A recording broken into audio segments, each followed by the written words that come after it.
तो अगर आप जेई मेन 2024 दे रहे हैं यानी कि जनवरी शिफ्ट की तैयारी कर रहे हैं, तो पहली बात ये हम बता दें कि आपको लग रहा होगा एग्जाम बहुत दूर है, लेकिन इस समय कब अचानक से आपके सामने आके आपके दहलीज पे खड़ा हो जाएगा वो पता नहीं चलेगा।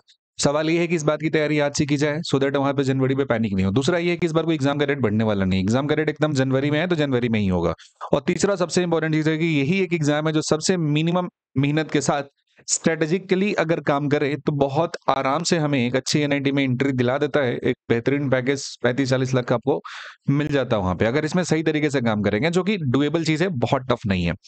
सवाल ये उठता है कि क्या हम स्ट्रेटजी आज से फॉलो करें सो दैट मेरा जेई मेन 2024 में एटलीस्ट 99 तो परसेंटाइल मेरा बन जाए, सो दैट टॉप का जो भी एनआईटी है वो हमें मिल जाए।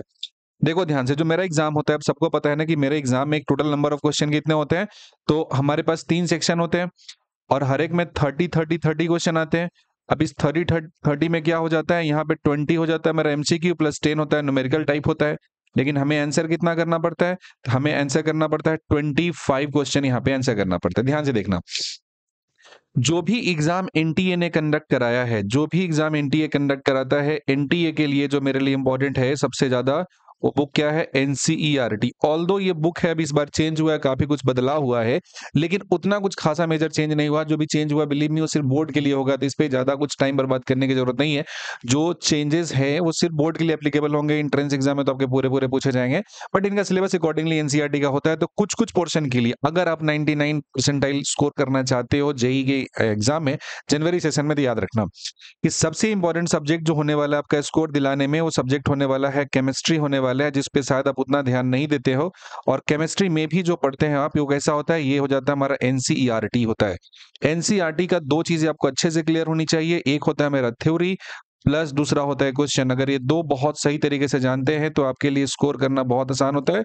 अदरवाइज आप जहां भी पढ़ते होंगे केमिस्ट्री तो बहुत ज्यादा पढ़ाया जाता होगा, काफी ह्यूज अमाउंट में पढ़ाया जाता होगा, लेकिन उस सब में से सेग्रीगेट करके, सिंप्लीफाई करके, जो आपका एग्जाम के लिए, जेई मेन के लिए स्पेसिफिकली हम बात करें, एनसीईआरटी बहुत ज्यादा रेलेवेंट हो जाता है। और उसके लिए आपको अभी से काम करना पड़ेगा, आईयूसी अभी से रटना पड़ेगा, ओसी पे अभी से काम करना पड़ेगा, फिजिकल के क्वेश्चन अभी से बनाने पड़ेंगे। क्योंकि ऐसा नहीं कि आप बनाओगे तो एक बार में याद हो जाएगा, बनाना होगा, रिवीजन करना होगा, फिर भूलोगे, फिर से बनाओगे, और ये चीजें रिपीट होती रहेगी again and again and again. ठीक है, ये तो केमिस्ट्री की बात रही। दूसरा पॉइंट होता है जो सब्जेक्ट होता है, ये दो लगभग एक नेचर का सब्जेक्ट होता है। एक का नाम होता है, जिसका नाम होता है फिजिक्स, और प्लस दूसरा होता है मैथ। ये 3 सब्जेक्ट है, आपको 25 क्वेश्चन बनाने हैं। देखो फिजिक्स की जहां तक बात है ना, इसमें जो क्वेश्चन होते हैं 25 क्वेश्चन आपको करना है ना, इस 25 क्वेश्चन में 10 सवाल तो बहुत ईजी होते हैं, 10 सवाल काफी इजी होती है। अब इसमें दो तरह के स्टूडेंट है, जो स्टूडेंट का कैटेगरी है उनकी अगर हम बात करें तो दो तरह के होंगे।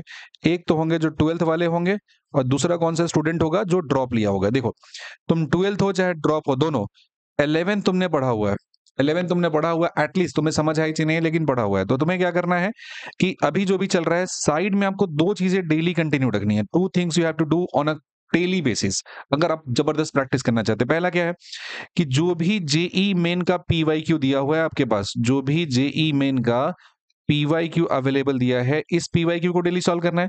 साथ ही साथ आपको प्रैक्टिस के लिए क्या चलना है, आपको चले जाना है एनटीए का जो अभ्यास ऐप होता है उस पर जाना है, और उसके क्वेश्चन को डेली डेली प्रैक्टिस करना है।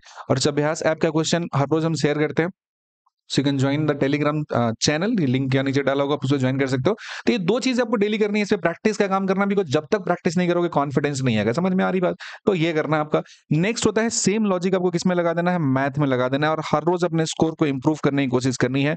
मैथ में बहुत दिक्कत होता है, बहुत लोग स्कोर कम आ जाते हैं, जिसमें एक ही कमी हो जाता है, और कमी क्या हो जाता है, वो कमी हो जाता है प्रैक्टिस का। तो मैथ का जो सिलेबस है उतना ज्यादा टफ नहीं है, 2-4 सवालों को हटा दे तो मोरलेस 18 से 19 क्वेश्चन आप आसानी से बना सकते हो, इजियर साइड में आता है।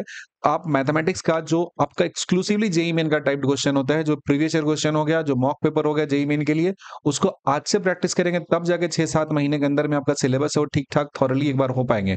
अगर आप अभी लैग कर देते हैं, सिर्फ और सिर्फ 12th और जो भी सिलेबस है पढ़ने में रह जाते हैं, सोचते हैं कि बाद में अक्टूबर नवंबर के टाइम में प्रैक्टिस शुरू करेंगे, तो यकीन मानिए तब के टाइम में आप सही तरीके से अब इसको कर नहीं पाएंगे। तो ध्यान रखना है, प्रैक्टिस क्या करना है, अभी से शुरू कर देना है, और प्रैक्टिस में वही काम करना है। इसमें प्रैक्टिस में क्या काम करना है, आपको करना है वही चीज, जेई मेन का जो पीवाई की होता है ये पहले आपको अटेम्प्ट करना है, और जेई मेन का जैसे ही पीवाई की हो जाएगा उसके बाद कहाँ चले जाना है, उसके बाद चलना है एनटीए अभ्यास ऐप पे चले जाना है। ठीक है, और यहाँ जाके आपको क्वेश्चन करना है प्रैक्टिस, और ये चीजें अगेन एंड अगेन करते रहेंगे। आपके पास दो थोड़ा अलग अलग टेस्ट का सब्जेक्ट होता है। केमिस्ट्री जिसको डेली याद करना है, ये मतलब बहुत ज्यादा मेजर रोल प्ले करता है, और जो इंजीनियरिंग की तैयारी करते हैं वो इस पे ध्यान देते नहीं है।